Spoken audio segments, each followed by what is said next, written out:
It's your life, yeah. PMG, Poor Music Group. Come on. It's your life, yeah. It's your life, yeah. It's your life, yeah. Hey, say, Nisi, come When I think about your mercy and your glory poured upon me, Lord, I thank you. Lord, I thank you. Yes, I thank you. Yes, I thank you. When I think about your mercy and your glory poured upon me, Lord, I thank you. Lord, I thank you. Yes, I thank you. Yes, I thank you. Hey, man, say, y'all, come on. I like this, come on. Forever and ever. For always. Lord, we love you. Thank you. When I think about your goodness and your mercy poured upon me, Lord, I thank you. Lord, I thank you. Just wanna thank you. Just wanna thank you. When I wake up in the morning, I just lift my Thank you. hands and praise you. Lord, I thank you. Lord, I thank you. Just wanna thank you. Just wanna thank you. Hallelujah, come on.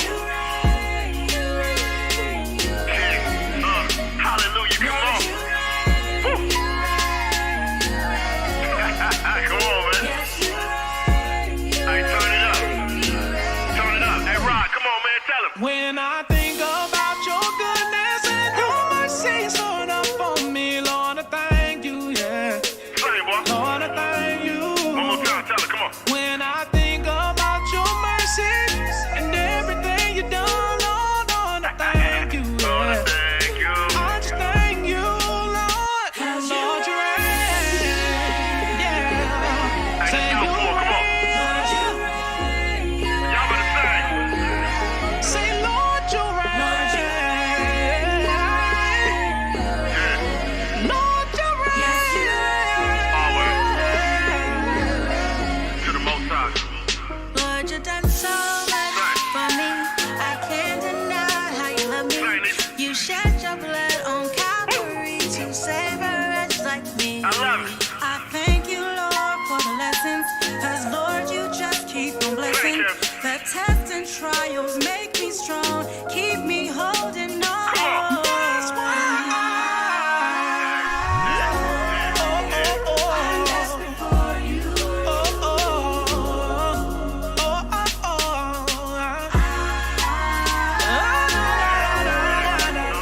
I'm lost without you. I'm lost without you. Yeah, come on. I just want to worship. He reigns. I am because he is.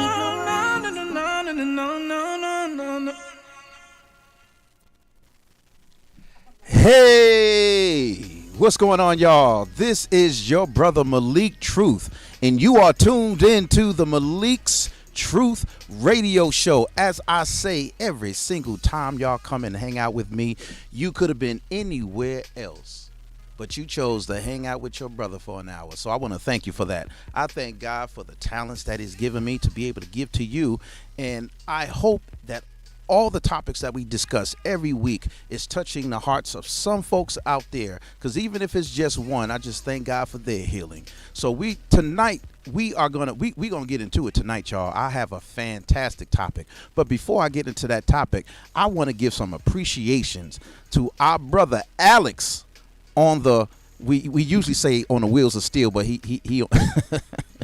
he is on the technique tables right now doing some engineering and making this show possible and excellent for myself and all you guys that are tuning in. I want to thank Nate Trail.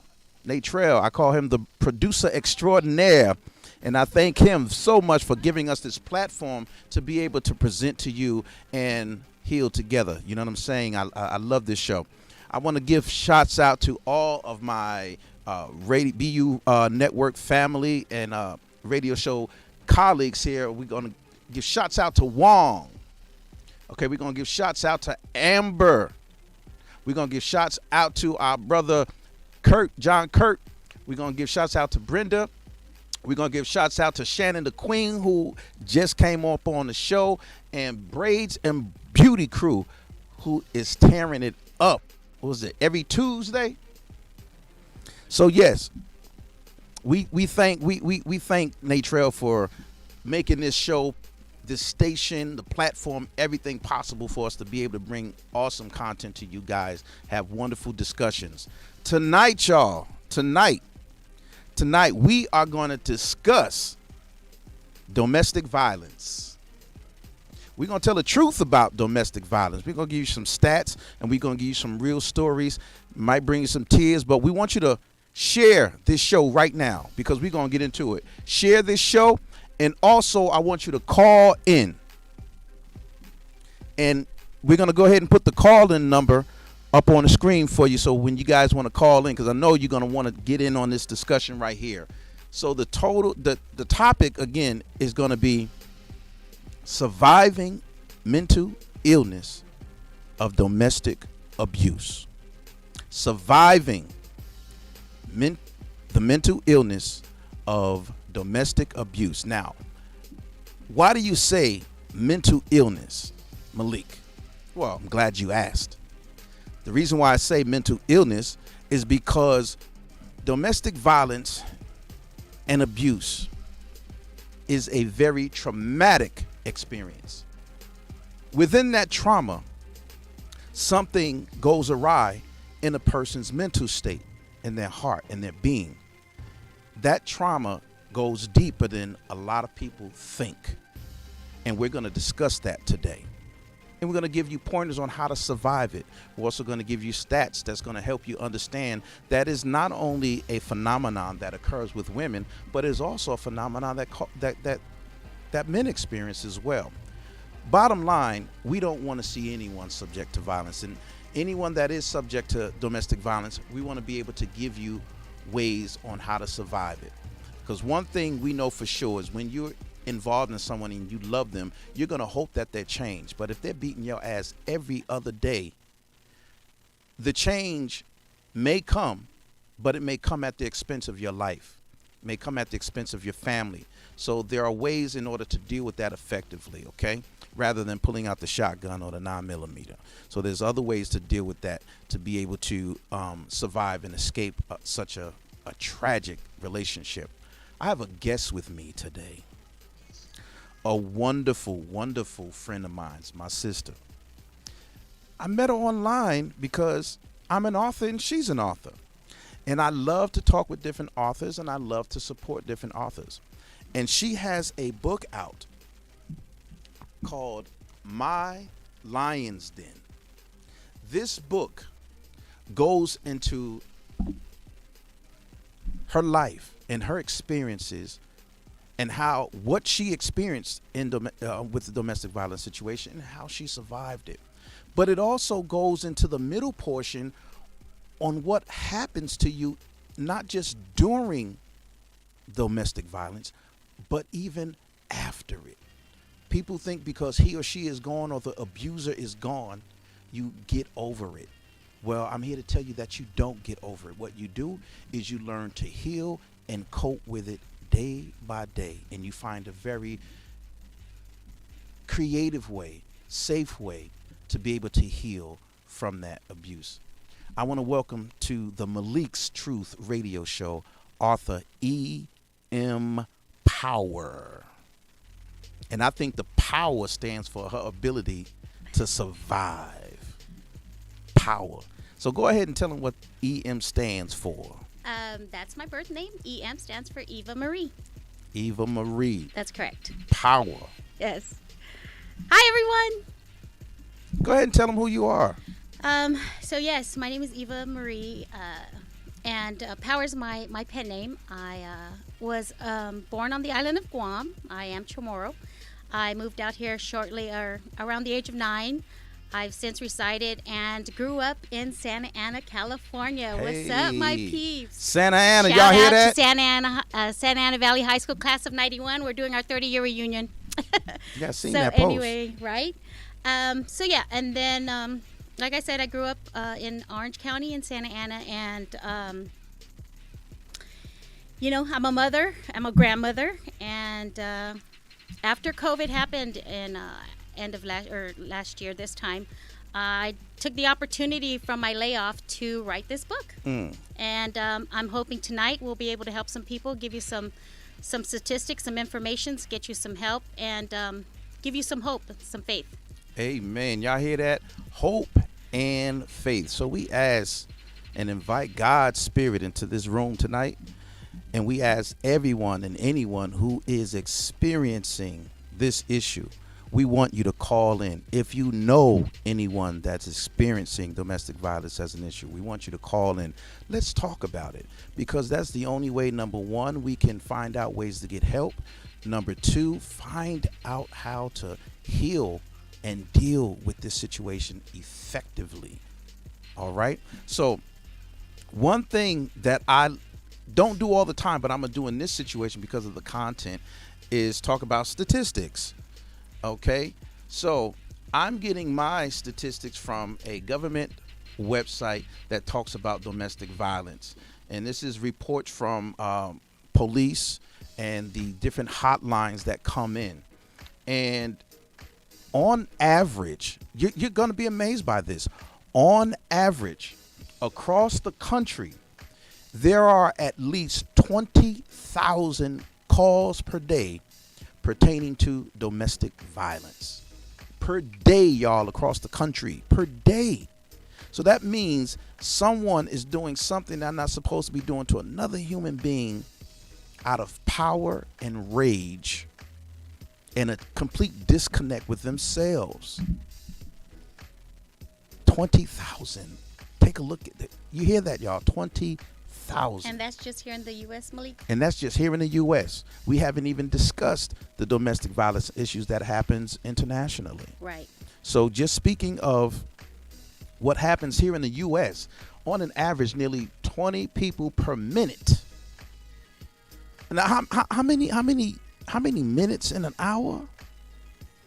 60. 60 minutes in an hour, right? Mm-hmm. So if that's 60 minutes in an hour and it's 20 people per minute, do we multiply that by 60?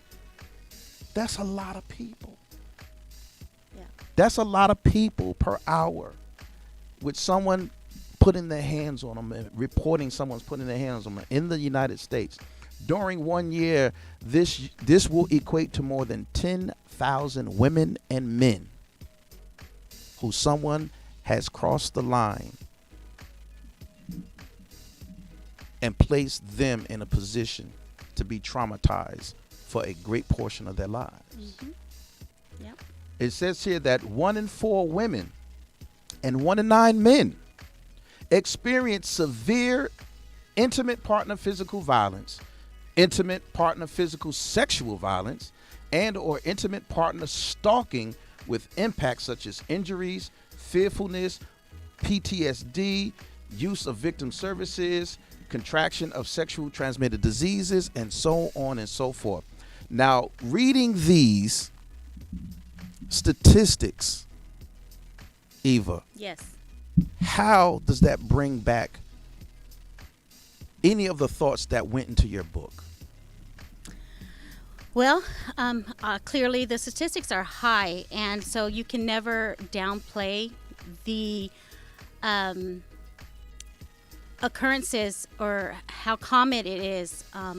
And again, domestic abuse or violence, it's across the board. It can be in any relationship, any profession, any dynamic as far as relationship. It can be, a son and a mother. It can be, as long as there's a relationship, then it is considered domestic. And of course, it goes across every dynamic as far as, same-sex relationships. Yes. It's so prevalent and it's so common, and the serious severity for the safety of people that are in this situation. I'd like to make sure that they understand that there are resources at the national level, at the city level, and that how important safety is. At the end of the day, the person who is being victimized is at the end of the day, really responsible to get themselves out of the situation. And they Thank have you. to understand that should that be something you're choosing or considering at this time, if you are in this situation, that is actually statistically the highest time of safety is most threatened when you threaten to leave and or actually leave. Tell it. Come on. So I recommend that you do safety planning. Reach out, get some resources, plan ahead like I did. After I decided to leave my situation, it took me 2 weeks and to prepare and plan a safe leaving. And I drove 1,850 miles away from my abuser.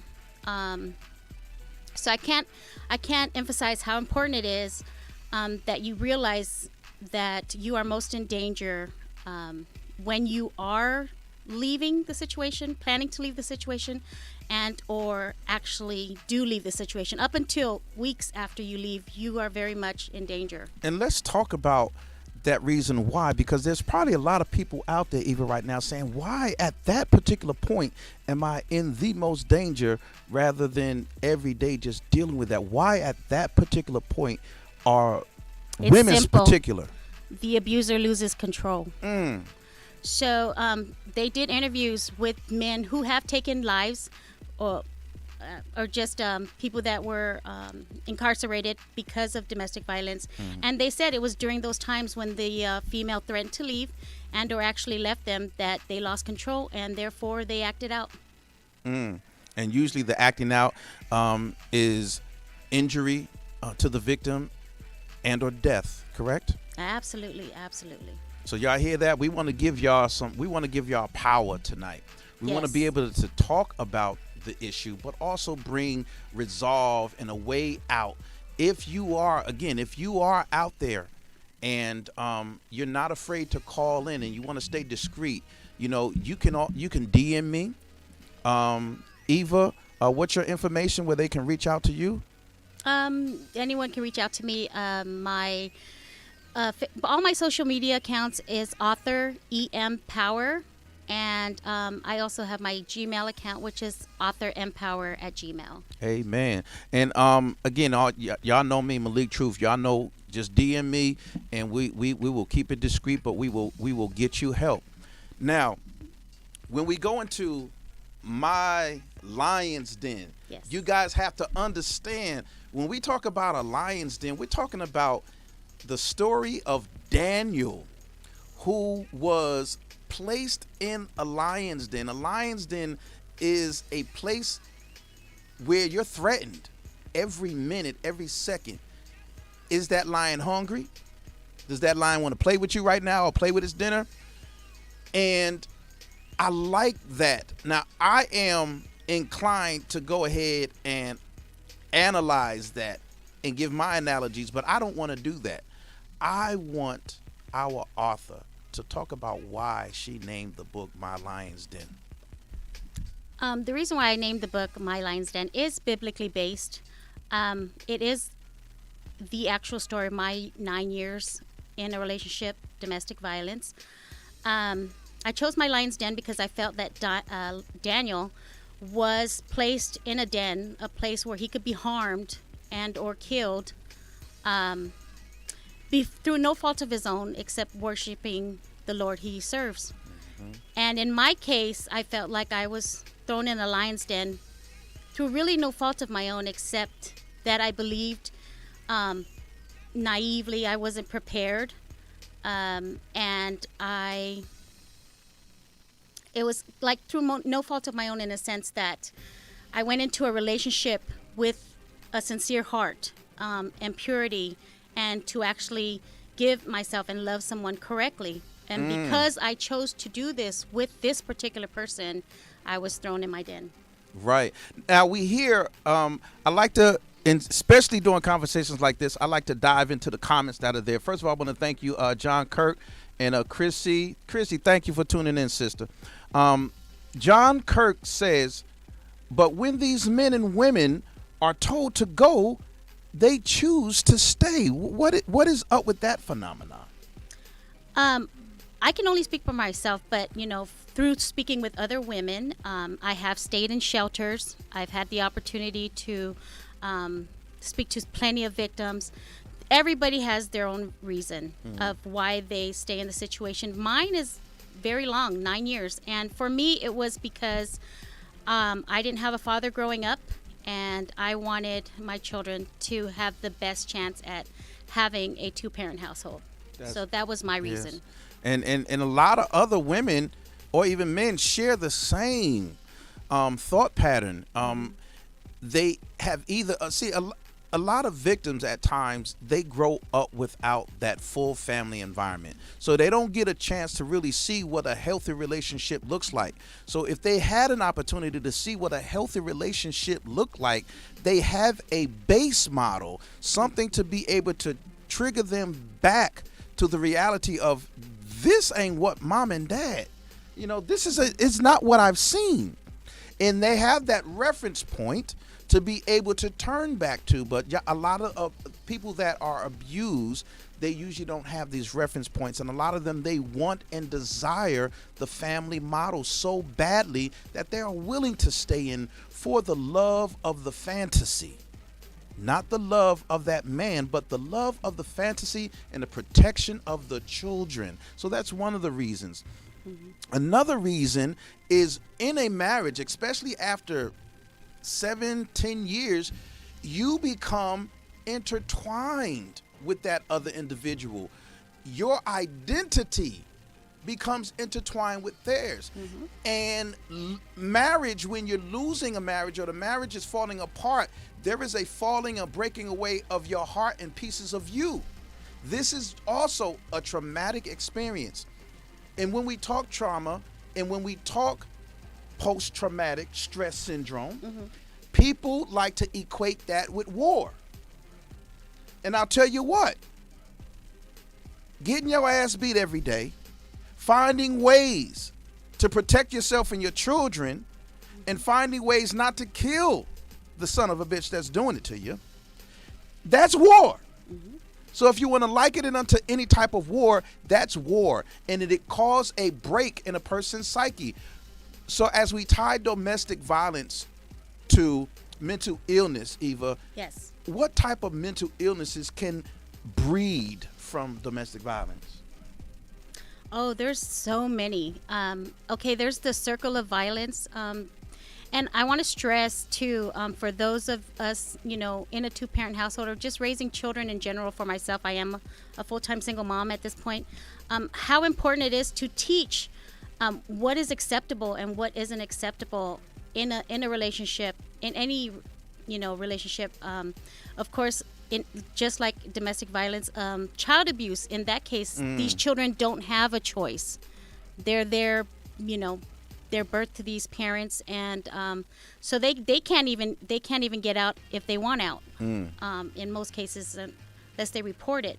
But I just want to stress how important it is to teach your children, so that in almost everything, information is key, and being informed and being aware. And teaching this to your children is their first line of defense. Right. So they know how to best prepare.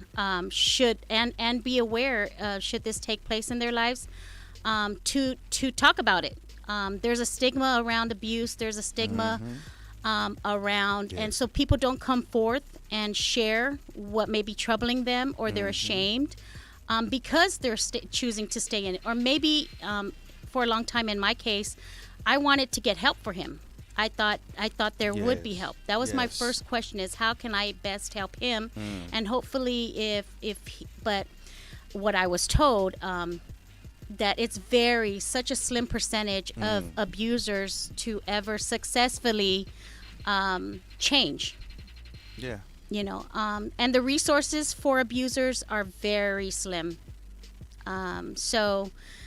It seems like an uphill battle in that case. So I just recommend that for us parents out there, and society in general, to talk more openly about abuse, to make it more commonplace, in a sense that it's okay and there's no stigma and they wouldn't be judged, and so that we can better equip our children moving forward.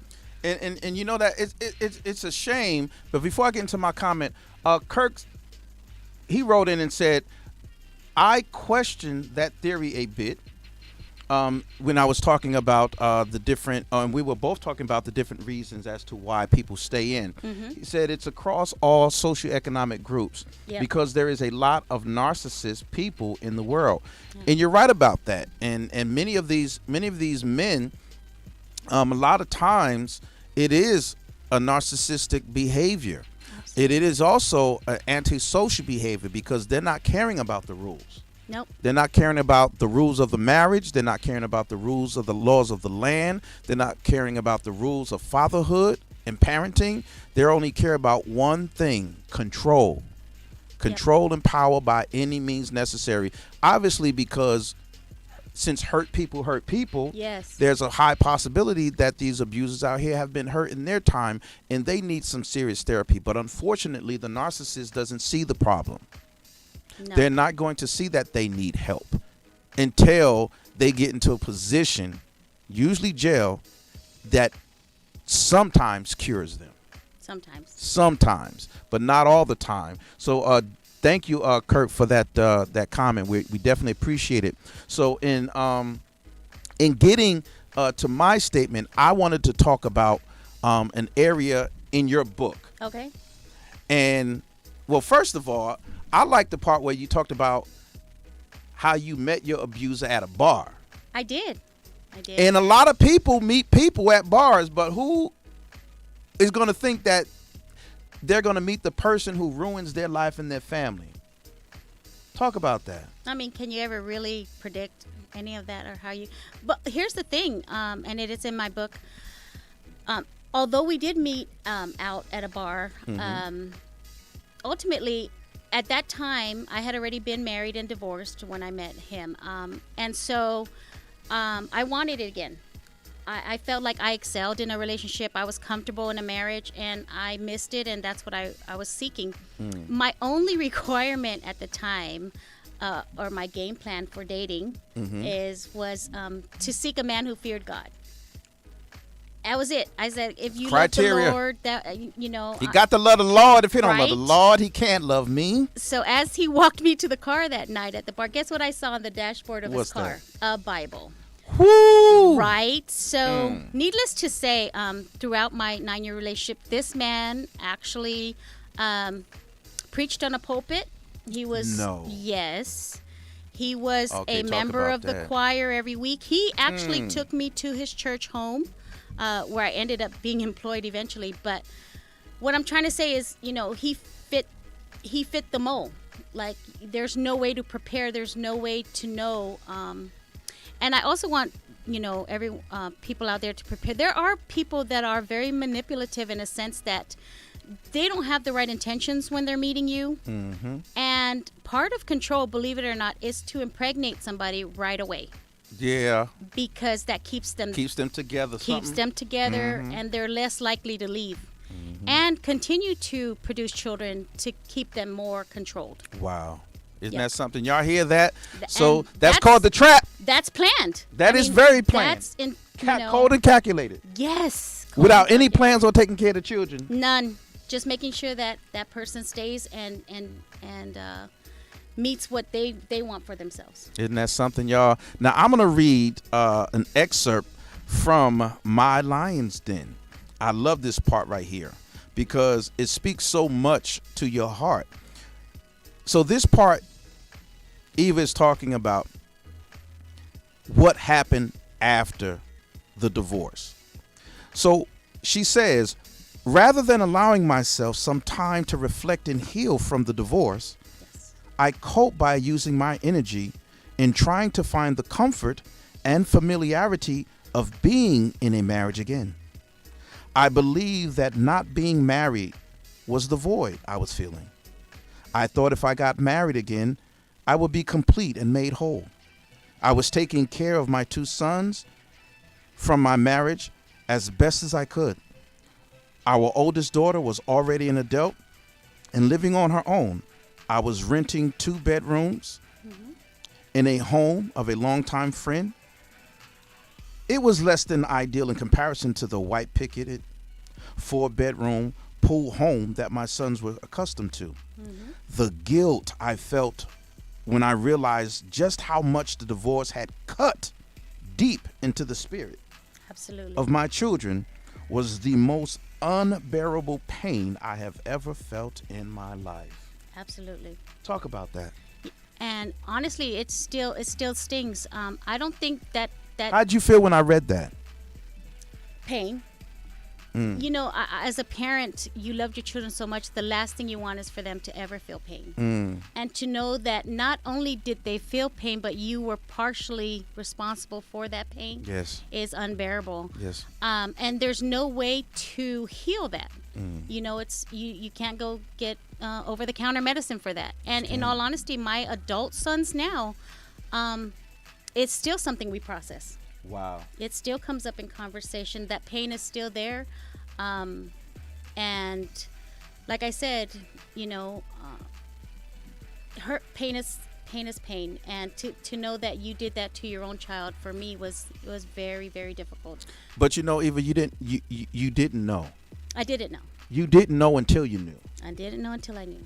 And then when you did know, there were things in there that you were trying to fix, Absolutely. to try to save. Absolutely. And I want you men and women out there to understand that we know and we understand what it is that you want to try to do. You want to try to save your marriage. You want to try to create that life for your children. This fantasy that I would just say this dream that your abuser caused to become a nightmare.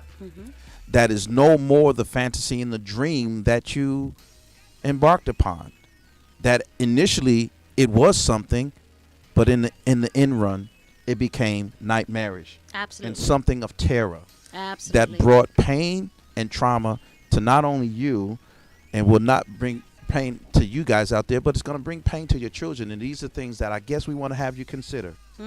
Yes. Because as much as she tried to protect her children, they were still affected by it.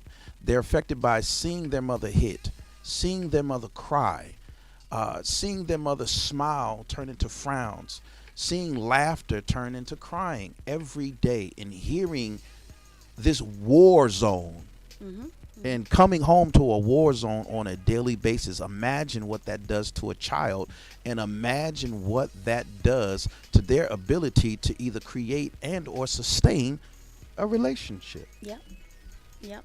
As they become adults, yes. Absolutely, as they become adults. Now, there's another part that I like in here, in my Lion's Den.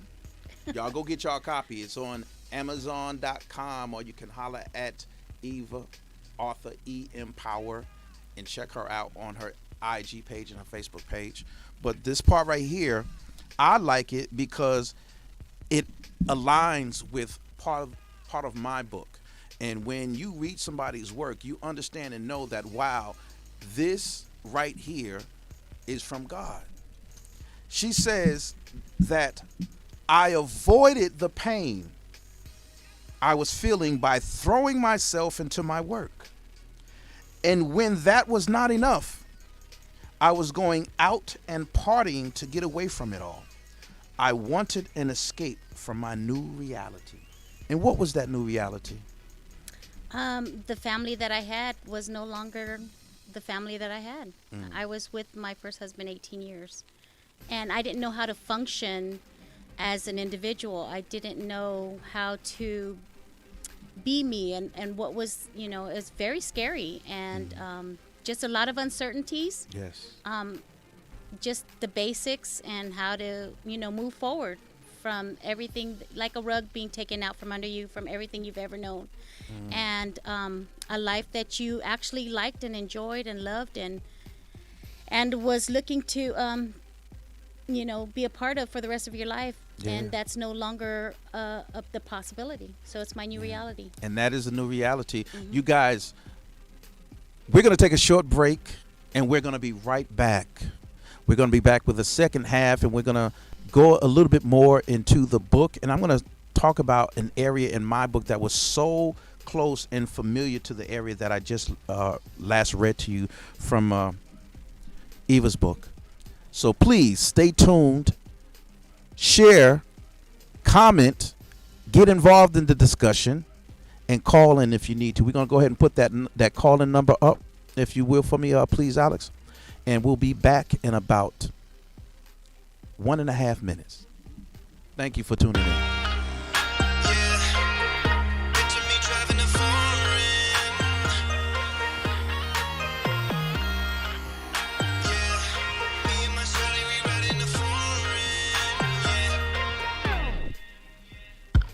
I was never complacent, put my foot on the pavement. In my dream I was chasing, while my girl waited patient. Spent a lifetime on this music shit, going nowhere, I was losing it. She was right there enduring this, while her folks like, why she doing this?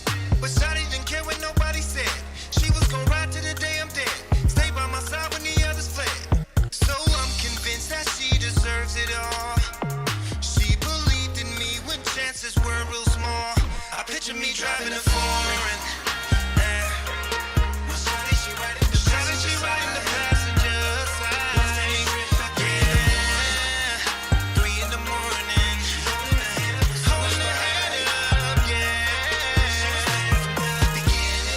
there from the beginning, there from the beginning. Oh, she was there from the beginning. Yeah, baby, you were there from the beginning. Shawty my ride or die, and she is my reason why I keep on grinding to buy her expensive things that money can buy. Her beauty represents me well. She loves me and others can tell. Her heart is where my love would dwell. Talk about her man and she would rebel. I ain't ashamed, this ain't a game. She was right there in the storm and the rain. Endure the pain and the financial strain. Now she gon' shine with the fortune and fame. She gambled her life for me, she sacrificed for me. She deserves it all. It's only right, you see, no matter the price, you see. I picture me driving the foreign.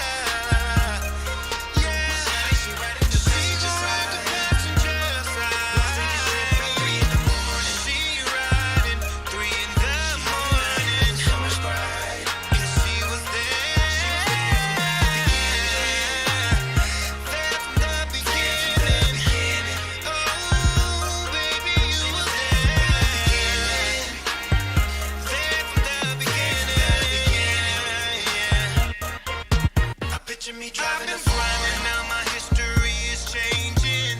She's my day one and there is no rearranging. She's had my back through the times when things were straining.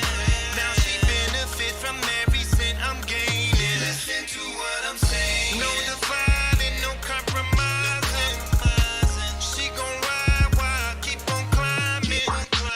Just recognize we gon' keep on thriving. She believed that I'll see greatness in due timing. I picture me driving a foreign. My shawty, she riding the passenger side. She riding the passenger side.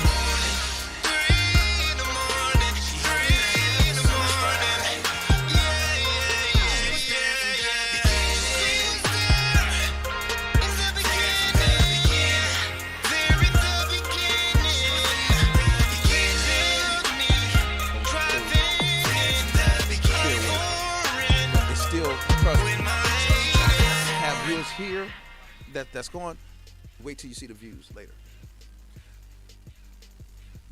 What's going on, y'all? Welcome back to the Malik's Truth radio show, where I have with me my guest, author E.M. Powers, who has written a bestseller called My Lion's Den. Now, I read to you guys a little earlier some of the content from the book. What I'm going to do now is I'm going to read some of the content from my book that matches what she was talking about when she said in her book, let's get to that page, I avoided the pain I was feeling by throwing myself into my work. And when that wasn't enough, I was going out and partying to get away from it all. I wanted an escape from my new reality. In my book, The Design, Dating Purpose, I give you practical, spiritual, and theoretic guideposts on how to maneuver through the dating process effectively and with purpose.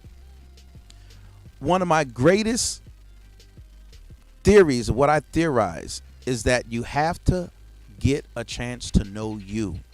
If you understand you, if you understand your worth, your powers, what happens is that activates something in you that will withstand certain energies and will cause you to repel certain energies. So, in getting to know you, it says, we seek to know many things about another person, all the while forgetting about the main subject in a dating scenario, which is ourselves. Getting to know ourselves isn't always an easy journey. We are not prepared to embark upon this journey because in the midst of discovering certain things, we will encounter details about our lives that we've missed or swept under the rug because the pain was or is still too much to bear. Only with stark honesty and accepting to cope with bad memories and unpleasant experiences can we reach a place of resolve and begin to shed the old wineskin and put on a new one. I call this past or current pain noise in our life. Unresolved bad memories and experience, whether in our past or present, can lead to depression, anxiety, compulsiveness, obsessiveness, sexual promiscuity, walls of protection and trust issues, power struggles which we believe keeps us in control, and issues of anger in response to triggers that we're not even aware of. So let me tell you, when we go through hurt and pain and trauma, it triggers a lot of emotional damage, psychological damage. And these areas in our lives need to be healed. Now, one would say that a woman or a man in the midst of being abused or in a domestic violence situation should take some time to understand themselves and why they're deciding to stay in that relationship. That's what proponents would say. What would you say about that, Eva? I have lived it. For me, for myself, being in that situation and the seriousness of it, just day to day, trying to keep from being harmed in any way, verbally, physically, emotionally, was just enough of a task, as well as just taking care of the kids. Like in my case, there's no way I had a minute to even analyze why I was there, what I wanted in my life, if this was okay. With the mental illness and being in a situation where you are under control, your thought process is, how can I make sure he's okay? Wow. How can I make sure he's having a great day? It's never internal. You don't have time to analyze what's best for you and what's in your best interest. It's always about him. Everything revolves around him and him being okay so that we're all going to be okay. It's just a survival. Right. It's basically survival. And it wasn't until I left the situation, and I have to tell you why I left. I left because my children were getting older and witnessing what was taking place, because in my situation, he would remove me from my children. So they never really saw what was going on, but they were getting older, so they were hearing more. It was harder to hide. Right. So they started telling the school, who then legally had to inform authorities. So I did get visits from the police department, and after that, CPS was called. So I just want to show that, again, I'm not going to say weak, but what I'm trying to say is, I wish I was strong enough to say I removed myself.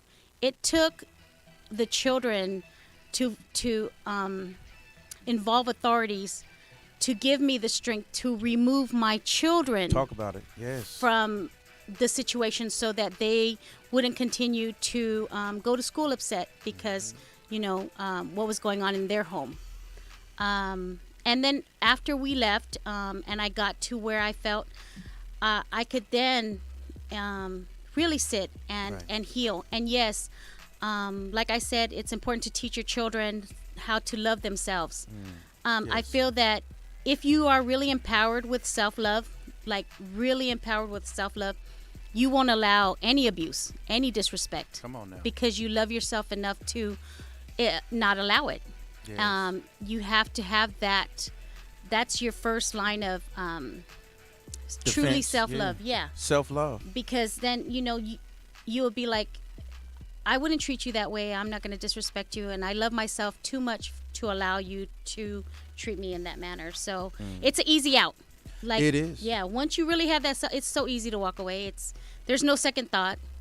You don't, you just give someone an opportunity to get to know you. And if they cross your boundaries, it's easy to walk away. And we have to make it clear to you guys that you have to get to the point to realize the ease of walking away. I want to thank Tanya Burks for just jumping on. Hey, Misty, how you doing, sister? John Kirk, thank you for all your comments. And Roderick Vessel Peterson, how you doing, sir? You said wow. If you're still there, why did you say wow? I want you guys to realize that it's not always easy for any abuse victim to come to that realization of how easy it is, because you have to understand, you guys, you're just looking through the window. You're not living the life. So to you, who doesn't have to go home and try to figure out how to make this person not angry or trigger this person, you can't really say how easy that is. That at that last hour of work, that you're thinking of ways to survive that night. It's exhausting. I could imagine. It's walking on eggshells, literally. Like, and sometimes unintentionally, they, if you forget to put ice cube in a cup of water, it gets thrown at you. What? Oh yeah, you just, different little things. It can be anything, and it doesn't have to be big things. It could be chewing too loud. Yeah. The food's not hot enough. The Yep. food's cold. Oh yeah. This is not what I wanted tonight. Absolutely. And you guys have to realize, and then for the men out there, a lot of times the women, they abuse us because we don't strike back. And you know what? You're not supposed to. Like Chris Rock said, you can shake the hell out of them, but don't hit them. But that in and on is still abuse. But I just thought I'd throw that satire in there. But let me tell you, men are victims as well. I myself, my last marriage that thank God ended in divorce, and it became final last year, so that was a blessing. But it was something that I had procrastinated on for quite some time. But my ex-wife, she used to hit me, abuse me physically, and she did all of this because she knew I wouldn't strike back. And I wasn't going to, because I knew my strength. And a lot of times men have to find creative ways to set those boundaries with assertion, to let the woman know, I'm not going to let you hit me. I will not hit you, but this cannot go on. Absolutely. You have to speak up, men. You're not being a punk. You're being a man for not hitting that woman back. But there is women, you better understand, not every man has that control power. And when that man loses control, he is going to hurt you when he strikes back. So you have to be cognizant of that. You can't go around thinking that it's going to be a free-for-all situation. So women, I want to caution you, if you're doing that, stop it, because you don't know the anger that's already built up from him taking years of your abuse. You have to understand that. So all in all, let's stop. Find your peace. Find your area of control. And if you don't know how, again, you can reach out to me or Eva. There's hotlines that you can call here and across the country. The 211 is the hotline, right? 1-800-799-SAFE. So Y'all that's say that again. 1-800-799-SAFE, which is Alice, can you type that in for him, please? 7233. Or you can go online, thehotline.org. Do you need to give it to him again? 1-800-799-SAFE. Y'all hear that? So if you, men or women, if you are experiencing this, you gotta get that help. Now, my show is going to end momentarily, but this discussion got so deep. So it's up to you, Eva. Do you want to go into plug-in Kyle Love Sim, or you want to stay where we at? I want to stay where we're at. I really want to get one point across as far as Yes. mental illness, because that's what we wanted to reach out to, get people more aware of Yes. as far as being in this situation.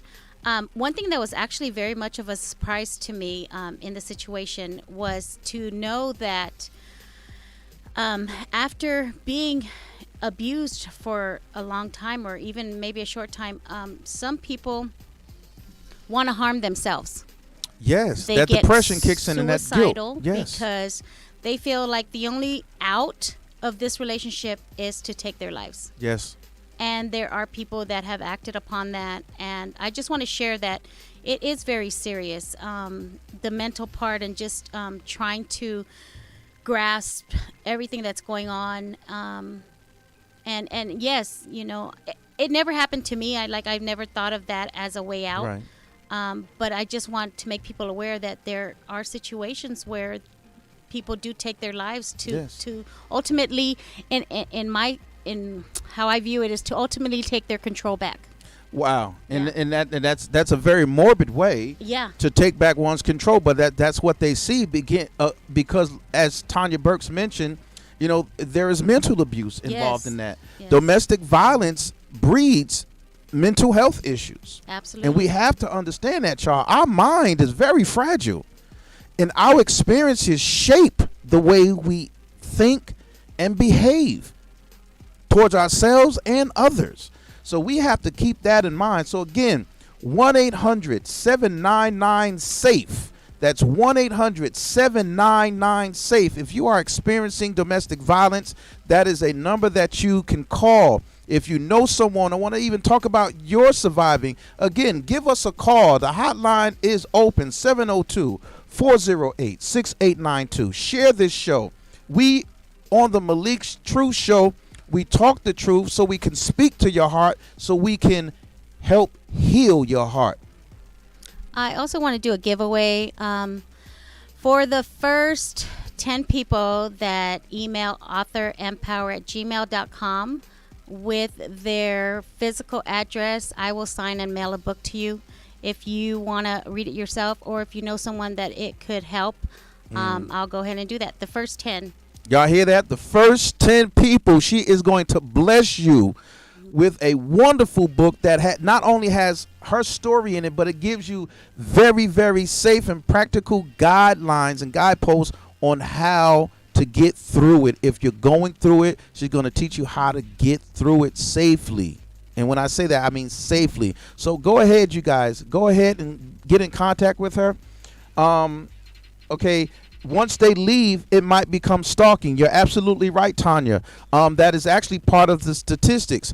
The abuse comes in the form of rape, stalking, mental abuse, withdrawing things, especially if the woman is not a working woman. He will withdraw things from her. Financial Come on, abuse. financial abuse. Silent treatment is abuse. Yes. Yep. Y'all hear that? So you're right. You're definitely right, Tanya. And then Roderick Vessels Peterson says that he's seen and experienced a lot of this. Brother, if you want to talk about it, call in or shoot me a DM, bro, because you're on my friends list. So call me and shoot me a a DM. And, as friends, bro, let's just talk. As brothers, let's just talk it out, because, bro, I was abused. Yep. And it's not a fun place when you allow a woman to hit you. It kind of emasculates you. Absolutely. And then your mind begins to tweak. And your mind begins to roll into places where it shouldn't be. So, we are almost out of time.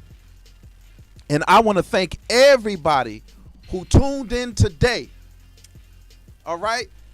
This evening, you could have been anywhere, but you decided to hang out with your brother and our sister Eva for about an hour. And I hope that what we've said today, what we've shared today, will and have reached your heart and will cause you to reach out and get yourself out of that situation, we're here for you.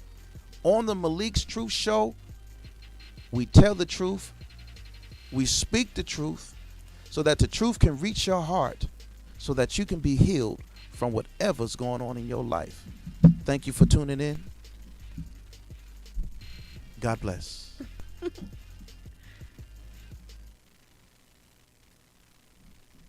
right. Yeah. Why they so jealous? Natural. DT 702. Then I guess you got it like that. Dick in the thighs and that ass so fat. They hate it when you get attention. When you walk by, they don't say nothing. They jealous. They be jealous. Them fools, they so jealous. They be jealous. Turn heads when she walk in. Superstar paparazzi start flocking. As the beat starts knocking, shorty hit the dance floor, ass start dropping. She's truly independent. She's grinding and she's winning. The other girls pretending, not stopping till she finished.